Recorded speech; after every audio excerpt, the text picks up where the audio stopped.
currently we are learning chapter number 10, which is mensuration. The meaning of mensuration is measurement, and in this chapter we had learned perimeter of rectangle, square, triangle and any regular polygon, any irregular figure using the formula of perimeter by adding the length of its sides of irregular figure. And for regular figure, we had learned that number of sides multiplied with length of the side to find out the perimeter of any regular polygon. Polygon means? Polygon means? No, line segments ऐसा नहीं है. What do you mean by polygon? बोलो ना. हाँ.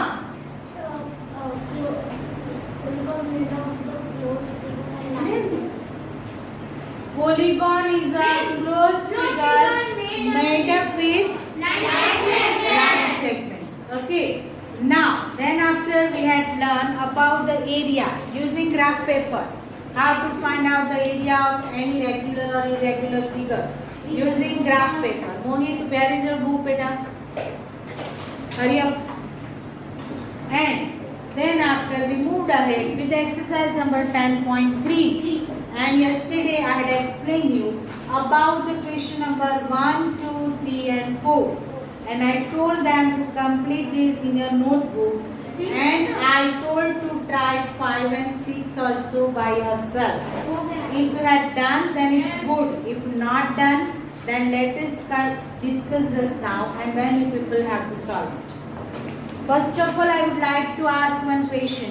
Okay, are you comfortable with this system that I am explaining all the questions and you people are solving yourself? Yes. Or if you are not comfortable, then we can solve all the questions over here also. What do you want? है ना? कर लोगे? Yes. So that is why, because I have two purposes behind it. One is if your logics are not clear, so you get the clarity whenever we discuss the solution, and you can solve it yourself. So it will revise at home. Or if you do it yourself, your confidence will be increased. I had done myself. Got it? So both the purposes will be solved. According to my purpose, maths is a subject of practice. So practice भी घर पे हो सकता है और logic अगर नहीं समझ में आता है तो that we can understand whenever we discuss its solution. समझ में आया सबको?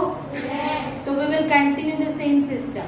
अगर किसी को difficulty है तो मेरे साथ solve कर सकते हो. I hope आपको question number 1, 2, 3 and 4 में कोई difficulty नहीं है. Is it clear? Yes. सभी बच्चों ने कर दिया first, second, third and fourth question. चलो question I am asking for first to fourth only. Is it complete? Yes. चलो let us do question number 5, which is given over here. What is the cost of tiling? Tiling means what? Tiles लगाने हैं. बराबर है? Tiling a rectangular plot of length 500 meter long and 200 meter wide at the rate of rupees 8 per 100 square meter. First of all, we people have to check which data is given over here. तो data में क्या है कि cost of tiling हमको ढूंढनी है. What is the cost? Cost ढूंढनी है. कॉस्ट कौन सी फॉर्म में आएगी? Square metre, square centimetre, rupees, पैसा. कौन सी फॉर्म में कॉस्ट आएगी?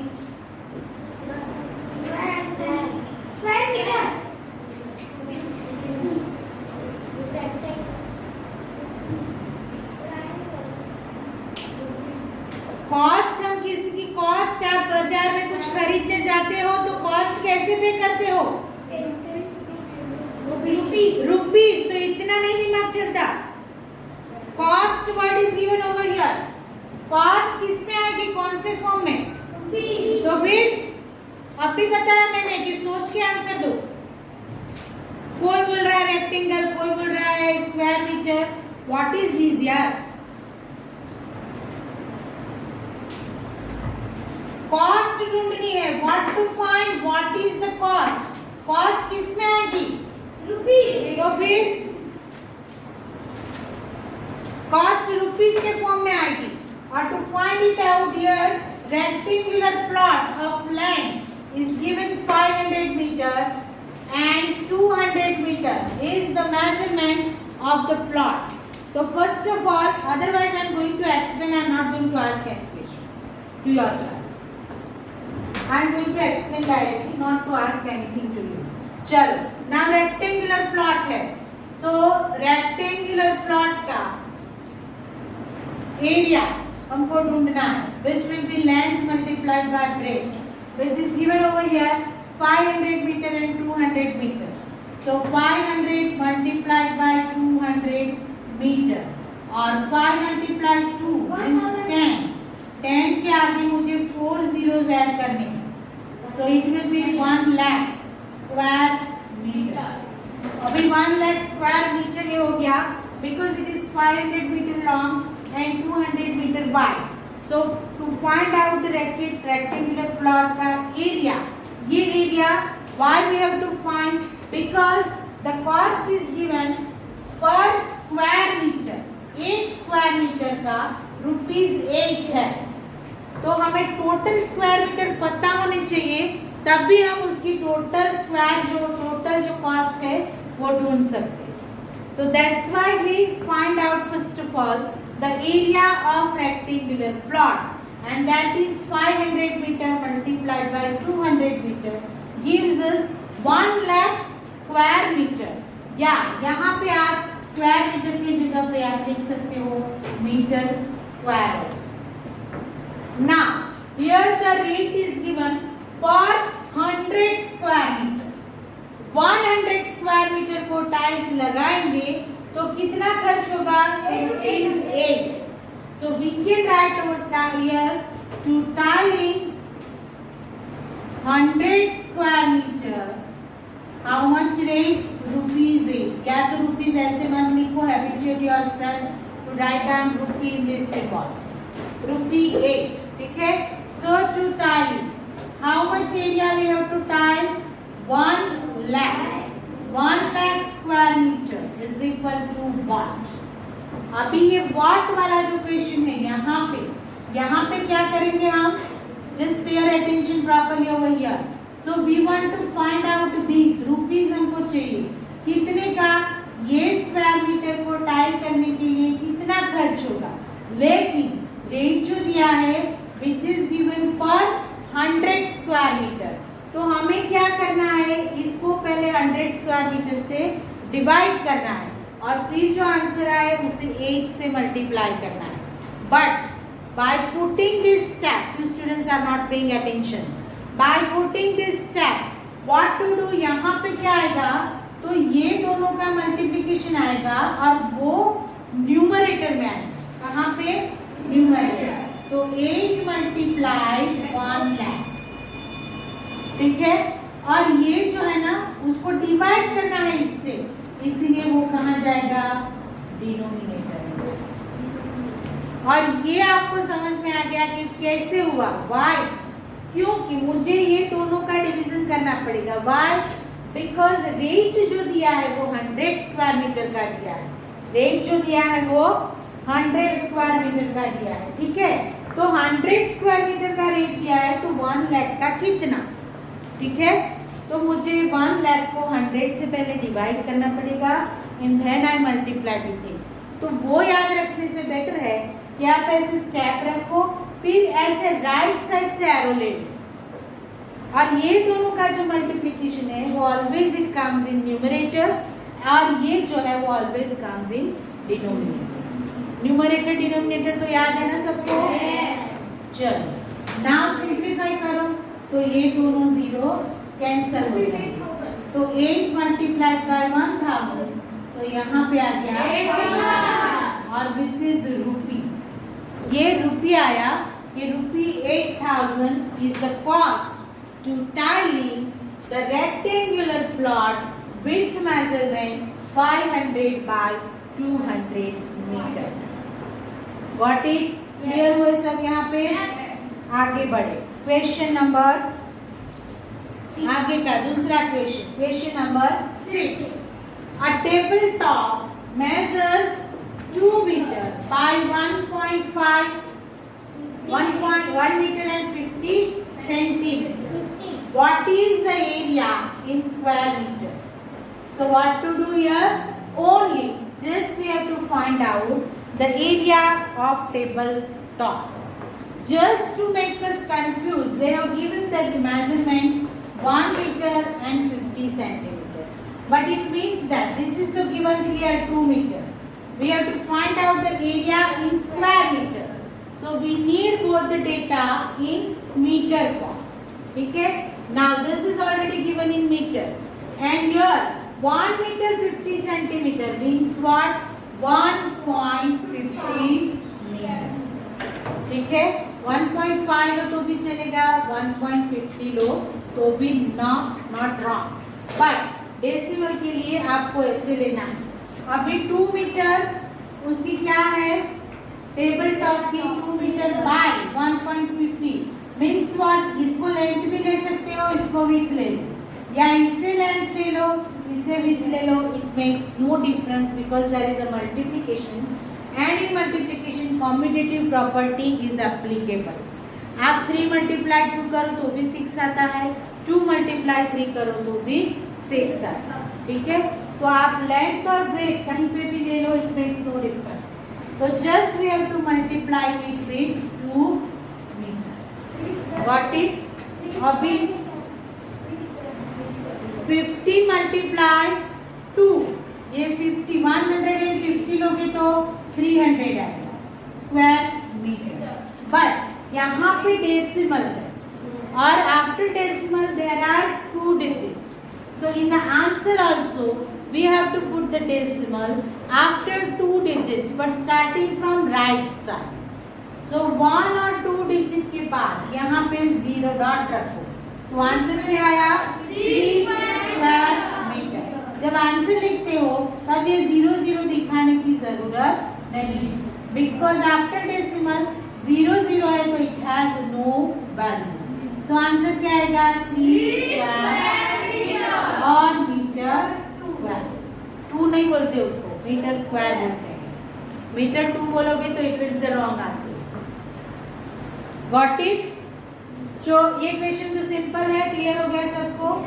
One thing I would like to inform, whenever you multiply a decimal number and a whole number, at that time don't become confused. Just multiply it as a simple multiplication. Okay? मैंने अभी क्या किया? 150 को 2 से multiply कर दिया. ठीक है? तो क्या आया? 300. And then you count कि how many figures or digits are there after decimal point in the original number. So in the original number after decimal point there are 2 digits. So that's why I have to put the decimal in the answer also after 2 digits but starting from right side. Right side से यहाँ से लिखोगे तो 30 हो जाएगा which will be the wrong answer. Got it? So ये simple है question number 6 तो एकदम क्लियर हो. चलो आगे बढ़े. Question number 7. A room is 4 meter long and 3 meter 50 centimeter wide. How many square meters of carpet is needed to cover the floor of the room? What to find? Square meter. What to find? Perimeter or area? Area.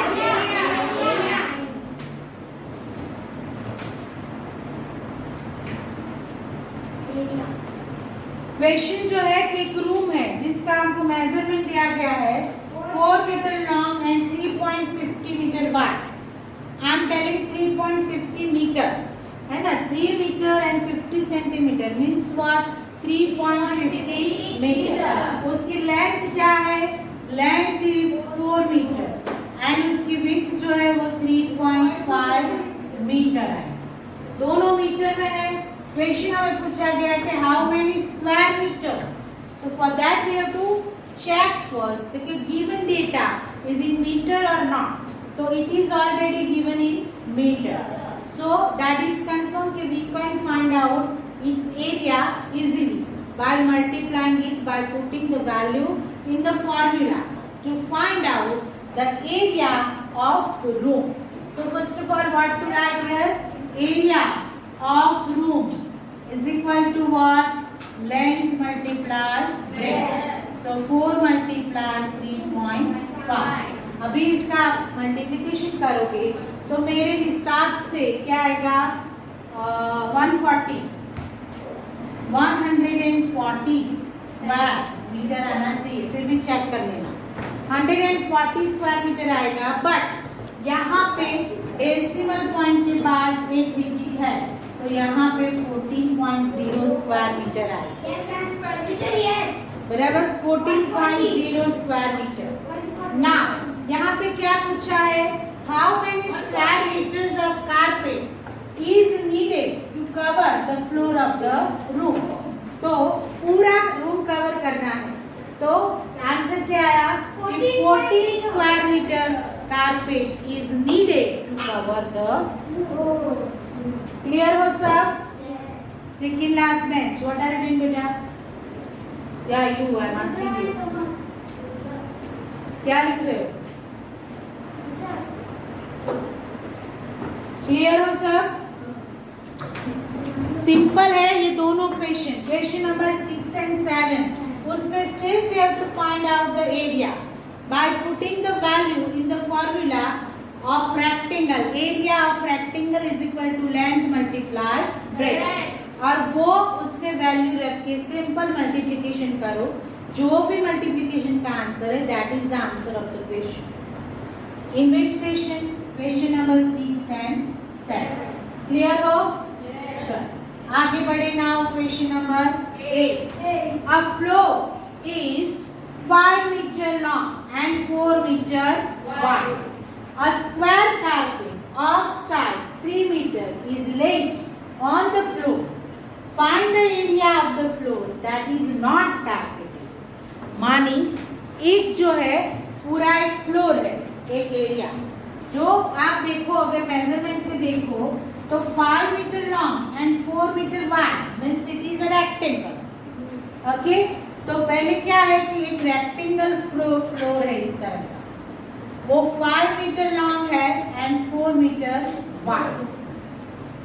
Now in that floor one carpet is laid down and which has the measurement size 3 meter.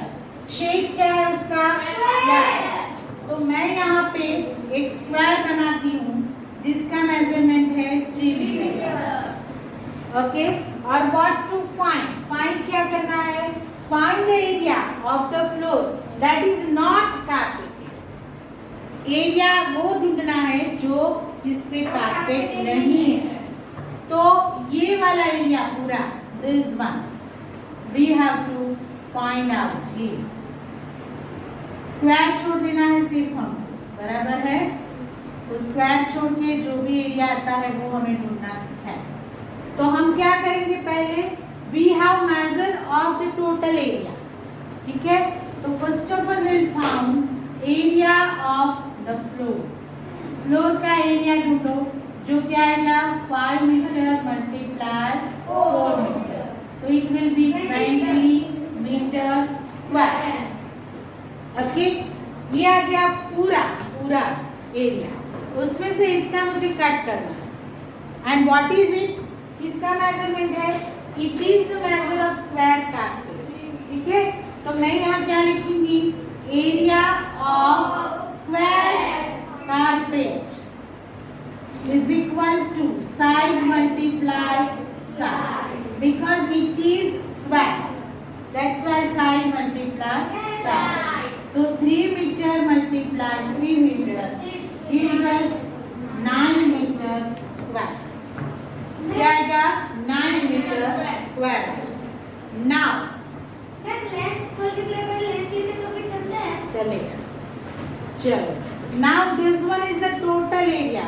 उसमें से 9 metre square पे carpet बिछा, and we have to find out the rest area which is not carpeted.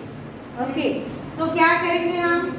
Area of floor which is not carpeted, is equal to what? Area of the floor minus area which is carpeted, ठीक है? तो total area कितना आया? 20. So area 20 metre square minus ये क्या आया? 9 metre square. तो answer is 11 metre square. This is the answer of this question. I repeat, the floor which is given, measure of floor is given which is 5 meter by 4 meter, and on that floor certain area is carpeted, and the area of carpet's shape is square, and its area is side measurement is 3 meter. So उसका area आया 9. Total floor का area आया 20. What is asked over here? Find the area of the floor that is not carpeted. So जो total floor है उसमें से जो carpeted area है उससे आप सबट्रैक्ट करोगे तो जो नॉन कार्पेटेड एरिया है वो मिल जाएगा. ठीक है, तो ये हो गया 20 मीटर स्क्वायर में से 9 मीटर स्क्वायर गया तो आंसर हो गया 11 मीटर स्क्वायर. क्लियर हो? चलो, क्वेश्चन नंबर 8 हो गया. Let us move with question number 9. In 9, 5 square flower beds बनाए हैं स्क्वायर शेप के. बराबर? कितने? 5. How many? 5. Each of side 1 meter are dug on a piece of land 5 meter long and 4 meter wide. What is the area of the remaining part of the land? अभी क्या एक land है उसका measurement है 5 by 4. जो हमने अभी draw किया था वैसा ही मेजरमेंट आएगा. ये 5 by 4, 5 मीटर एंड 4 मीटर. अभी यहाँ पे क्या है कि स्क्वायर फ्लावर बेड बनाए 1, 2, 3, 4 एंड 5 फ्लावर बेड्स बनाए हैं वो लैंड पे. ओके, और हर एक का मेजरमेंट 1 मीटर. मानिए 1 metre, 1 metre, 1 metre, 1 metre, 1 metre. वो स्क्वायर फॉर्म है. Which form? स्क्वायर. और टोटल जो एरिया हमको लैंड का दिया है विच इज 5 मीटर बाय 4. अभी हमको क्वेश्चन क्या पूछा गया है कि what is the area of the remaining part of the land. मानिए ये जो फ्लावर बेड है उसके अलावा का जो ये भाग है पूरा ये वाला, बराबर, उसको कितना एरिया वो बाकी छूट गया वो हमें ढूंढना है. तो for that what to do? First of all find out the area of the length. क्या है? रेक्टेंगल. तो length multiply breadth. 5 metre multiply by 4 20 metre square हो गया. Now area of one flower bed. Area of one flower bed. It is square. हम यहाँ लिख सकते हैं 1 square flower bed. तो क्या आएगा? Side multiply side. So 1 meter multiply 1 meter. So 1 meter square. हो गया. And how many flower beds are there? 5. So area of 5 flower beds is equal to 1 meter square multiplied by 1. So 5 meter square. हो गया. माने 5 meter square is used of the land to lay the flower beds. And what is asked over here? What is the area of the remaining part of the land? तो बाकी कितना छूट गया? तो total 20 है, उसमें से 5 को माइनस करो तो जो भी आंसर आएगा that is the remaining part of the land. बराबर है. तो आपको जैसे हमने प्रीवियस क्वेश्चन में लिखा वैसे ही लिखना है कि area of the remaining part of the land is equal to area of the land minus area covered by flower bed. So 20 meter square minus 5 meter square is equal to 15 meter square is the answer. समझ में आया है question सबको? हो सके तो आपकी notebook में ऐसे छोटे से फिगर बनाना, तो जैसे आपके दिमाग में तुरंत आ जाएगा कि yes it is calculated like that. Flower बिछाए हुए, फ्लावर से बनाया हुआ एरिया, उसको फ्लावर बेड बोलते हैं. चलो आगे बढ़े. Question number 10. Now in this question certain points are there that should be clear in your mind. चलो क्वेश्चन नंबर 10 में 2 फिगर्स आर गिवन, और वो फिगर जो है ना वो ऐसी दी है कि उसको हमको स्प्लिट करके रेक्टेंगल्स बनाने और फिर वो रेक्टेंगल का एरिया ढूंढना है और उससे हमको टोटल फिगर का एरिया ढूंढना है. 2 figures are given in this question number 10. अभी जब आप किसी भी फिगर को स्प्लिट करते हो at that time many options are there, so people can split it according to their own ways. हर कोई अपने हिसाब से उसको स्प्लिट कर सकता है. मुझे रेक्टेंगल बनाना है मेरे हिसाब से. यहाँ पे आपकी टेक्स्ट बुक में 4 दिया है, यहाँ पे 2 दिया है. ठीक है. अभी मैं जो रेक्टेंगल बनाने वाली हूँ that I am going to do one vertical line here and here. तो ये एक रेक्टेंगल हो गया, ये दूसरा रेक्टेंगल हो गया, ये मेरा तीसरा रेक्टेंगल आएगा और ये 4th. मैं सिंपल ऐसे बनाने वाली हूँ. आप लोग ऐसे भी बना सकते हो. एक ये हो गया, दूसरा ये हो गया और तीसरा ये हो गया. इस तरह से भी बना सकते हो. कैसे भी बनाना है आप बना सकते हो, लेकिन मैं ऐसे बनाने वाली हूँ. नहीं, नोटबुक में करना है. ठीक है. तो अभी क्या करें हम, तो ये रेक्टेंगल नंबर 1 जो है आप नाम भी दे सकते हो ABCD, ऐसे भी बना सकते हो. मैंने जब सॉल्यूशन बनाया है उसमें ABCD जो भी चारों के चारों को मैंने नाम दिए, बराबर है. तो ये रेक्टेंगल 1. अभी आप देखोगे रेक्टेंगल में तो ये 4 है, तो ये साइड का मेजरमेंट भी 4 आएगा. I am talking about this rectangle. मैं ये रेक्टेंगल की बात कर रही हूँ, बराबर है. तो opposite sides are equal in rectangle. This measurement is 4, तो this one is also 4. This measurement is 2, तो ये भी 2 होगा, ये भी 2 हो गया. तो रेक्टेंगल 1 का एरिया क्या आएगा, 4 सेंटीमीटर मल्टीप्लाइड बाय 2 सेंटीमीटर. तो क्या आया, 8 square centimetre. Now second one में आगे बढ़े. देखो यहाँ पे 2 ले लिया तो ये क्या छूट गया 1, क्योंकि टोटल 3 है. ठीक है. 2 गैप हो गया तो यहाँ 1 आ गया, तो उसकी अपोजिट साइड 1 हो जाएगी, बराबर. ये 2 है और ये 4 है, तो पूरा क्या हो गया 6. तो ये अपोजिट साइड क्या हो जाएगी 6. तो रेक्टेंगल 2 पे हम जाए तो उसका एरिया जो है तो 6 सेंटीमीटर मल्टीप्लाइड बाय 1 सेंटीमीटर. तो उसका क्या हो गया 6 स्क्वायर सेंटीमीटर. यहाँ पे पूरे मेजर्स जो है वो सेंटीमीटर में थे. चल अभी थर्ड वन पे जाए हम. थर्ड वन पे क्या हो जाएगा, तो ये 3 है और ये 2 है, तो ये बीच वाला जो है ना 1 छूट गया यहाँ. तो ये पूरा 4 है, ऐसे भी आप काम कर सकते हो. पूरा 4 है, उसमें से 1 निकल गया तो यहाँ पे 3 आ गया. तो ये भी 3, अपोजिट साइड भी 3, और ये उसकी वैल्यू क्या आएगी, तो ये पूरा 3 है, उसमें से 1 निकल गया तो 2 and 2, 3/2 सेंटीमीटर आया, बराबर. तो रेक्टेंगल 3 वो क्या आया 3 सेंटीमीटर मल्टीप्लाइड बाय 2 सेंटीमीटर. तो उसका क्या आया 6 square centimetre. And the fourth one में ये रेक्टेंगल की बात करें यहाँ पर. तो ये 4 है तो ये भी 4 होगा, ये 2 है तो ये भी 2 होगा. ठीक है.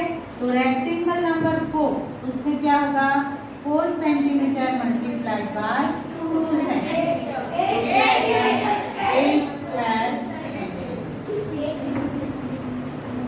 आ गया 20,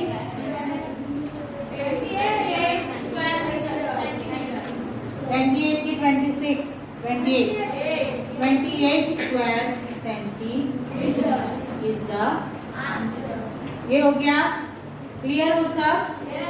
कैसे भी बनाओ आप इसको स्प्लिट करो, बट रेक्टेंगल शेप होना चाहिए। और रेक्टेंगल ऐसे बनाओ जैसे कि जो मेजरमेंट्स आपको दिए हैं वो आप यूज कर सकते, ठीक है? तो खुद प्रैक्टिस करना जरूरी नहीं कि मैडम ने ऐसे रेक्टेंगल बनाए तो आप ऐसे ही बनाए, लेकिन मेजरमेंट आपका जो है, जो दिया गया है, वो कैसे यूज कर सकते, उस तरह से फिगर को स्प्लिट करके बना ना। अभी हमको ये फिगर नंबर 2 पे जाते हैं। फिगर नंबर 2 में इट इज इजी। कई बच्चे अटेंशन नहीं दे रहे हैं, मेरा वीडियो चल रहा है इसलिए मैं बोल नहीं रही, पिक नहीं कर रहा, आप लोग के लिए, आप लोग अटेंशन नहीं दे रहे। This is easy. यहाँ पे क्या करेंगे, ये रेक्टेंगल हो गया पूरा, ये वाला, यहाँ से शुरू करो, ये upwards, again left and down. एक ये रेक्टेंगल हो गया, रेक्टेंगल 1, ये हो गया रेक्टेंगल 2, और ये हो गया रेक्टेंगल 3। यहाँ पे मेरे हिसाब से दूसरी पॉसिबिलिटी ये है कि आप यहाँ एक रेक्टेंगल बनाओ, एक यहाँ बनाओ, ये बीच वाला बनाओ, ये दूसरी पॉसिबिलिटी, बराबर। अभी इसमें हम क्या करें, तो ये पूरा 5 है तो ये भी 5 आएगा, ये पूरा 3 है और ये 2 है तो ये 2 हो गया, मानिए 2 हो गया तो ये 1 हो गया, ये भी 1 हो गया, बराबर। तो रेक्टेंगल 1 जो है, रेक्टेंगल 1 वो 5 मल्टीप्लाई 1 तो 5 स्क्वायर सेंटीमीटर हो गया, बराबर। रेक्टेंगल 2 उसमें ये 2, ये 2, ये 1, ये 1, ये 1, क्योंकि ये अपोजिट साइड 1 है, दैट्स व्हाई ये भी 1 आएगा।